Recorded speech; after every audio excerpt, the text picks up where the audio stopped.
Berakhirnya periode tumbukan megakosmik Big Bang pada 13,7 miliar tahun yang lalu telah membentuk sebuah sistem tata surya dan planet-planet di dalamnya, di mana bumi menjadi salah satu bagian dari pembentukan itu. Selama periode waktu dari 13,7 hingga 4,6 miliar tahun yang lalu, alam semesta, bahkan bumi sekalipun, masih dalam ketidakstabilannya karena selalu bertabrakan dengan benda-benda luar angkasa.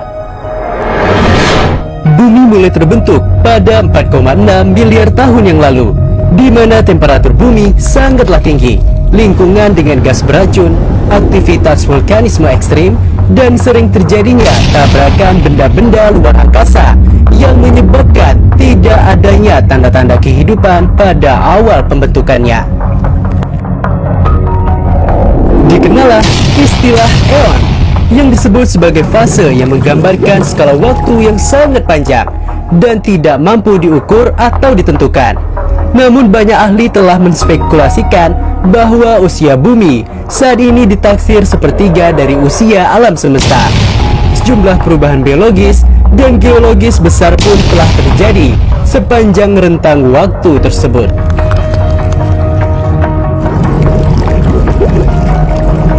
Masa kehidupan purba yang telah berlangsung selama 4,6 miliar tahun yang lalu terbagi pada 4 eon pada garis periode geologi, yaitu eon Hadean, eon Archean, eon Proterozoikum, dan eon Phanerozoikum.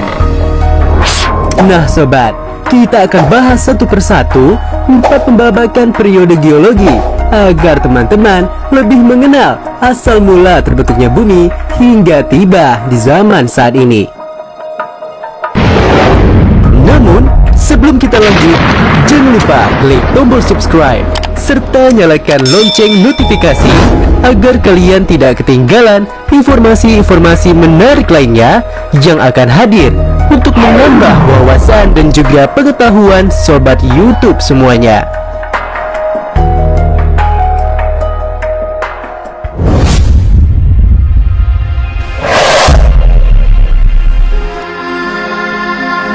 Periode geologi pada eon pertama pembentukan muka bumi dikenal sebagai eon Hadean. Pada eon ini, bumi belum memiliki atmosfer, tidak beroksigen, dan sangat beracun bagi manusia dan makhluk hidup saat ini. Selain itu pula, sering terjadinya letusan gunung Merapi yang disebabkan oleh perpindahan panas serta gradien panas bumi. Pada eon inilah tumbukan kosmik benda luar angkasa dengan kekuatan 100 kali lebih dahsyat dibandingkan saat meteorit menghantam bumi di masa dinosaurus. Akibat daripada tumbukan kosmik ini menyebabkan terhempasnya mantel dan kerak bumi keluar dan terbentuklah bulan yang kita kenal saat ini.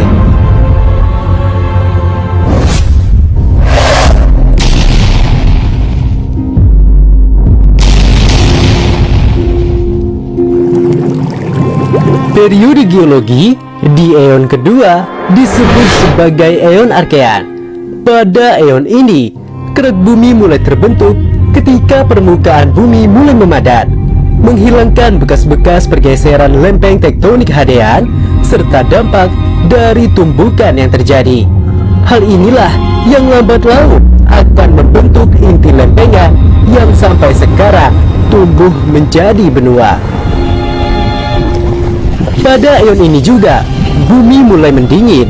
Gas-gas dari dalam bumi mulai terlepas, seperti metana, amoniak, hidrogen, dan juga uap air, yang lalu membentuk atmosfer purba yang miskin oksigen, namun sudah cukup mampu untuk melindungi bumi dari benturan kosmik luar angkasa.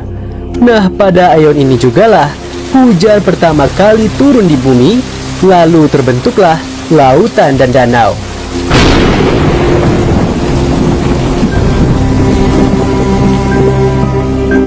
Nah, salah satu manfaat terbentuknya atmosfer dan lautan adalah tersedianya kondisi yang dapat menunjang adanya kehidupan.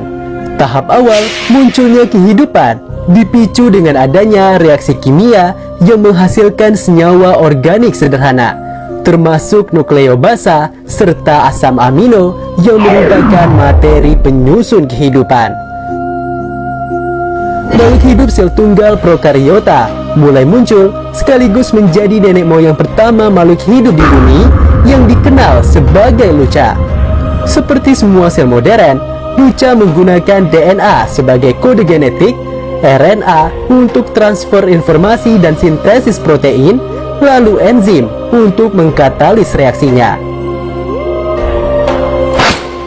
Nah, pada eon Archean ini terbagi menjadi 4 era. Yang pertama, Eon Archean, di mana pada era ini super benua Svalbard terbentuk. Era kedua adalah Paleo Archean, di mana ditemukannya fosil bakteri tertua di Australia Barat. Era ketiga adalah Mesoarchean, di mana ditemukannya fosil stromalit. Lalu era terakhir pada eon Archean adalah Neoarchean, di mana bumi mulai mengeluarkan oksigen beracun yang dihasilkan organisme fotoautotrof yang berkembang pada fase ini.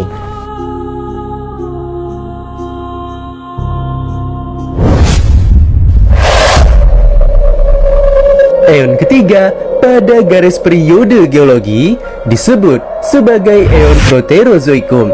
Nah, eon Proterozoikum inilah yang menjadi eon dengan periodisasi yang paling panjang pada garis periode geologi. Perubahan mendasar atmosfer bumi dari yang miskin oksigen menjadi atmosfer yang kaya akan oksigen merupakan perkembangan paling krusial di eon ini. Nah, kejadian inilah yang dikenal sebagai bencana oksigen, di mana level oksigen beracun meningkat yang sebagian besar membunuh kehidupan awal di bumi. Nah, makhluk yang resisten inilah yang mampu bertahan hidup dan berkembang, dan pada akhirnya beberapa dari mereka mengembangkan kemampuan pemanfaatan oksigen untuk meningkatkan metabolisme dan memperoleh lebih banyak energi dari makanan yang sama. Nah, kehidupan pun mulai berkembang dari makhluk hidup prokariota bersel tunggal menjadi eukariota dalam bentuk multiseluler. Sel-sel purba menyerap makanan dari lingkungan dan melakukan fermentasi secara anaerob, yaitu memecah senyawa kompleks menjadi senyawa tidak kompleks untuk tumbuh dan berkembang biak. Nah, pada eon inilah fotosintesis mulai terjadi dan berpengaruh besar untuk membentuk lapisan ozon di permukaan bumi yang pada akhirnya mampu menahan radiasi ultraviolet matahari, sehingga memungkinkan sel-sel untuk hidup dan berkembang biak di samudra dan daratan. Nah, pada eon inilah kecerahan matahari pun meningkat 6% setiap miliaran tahun, sehingga bumi mulai menerima kehangatan.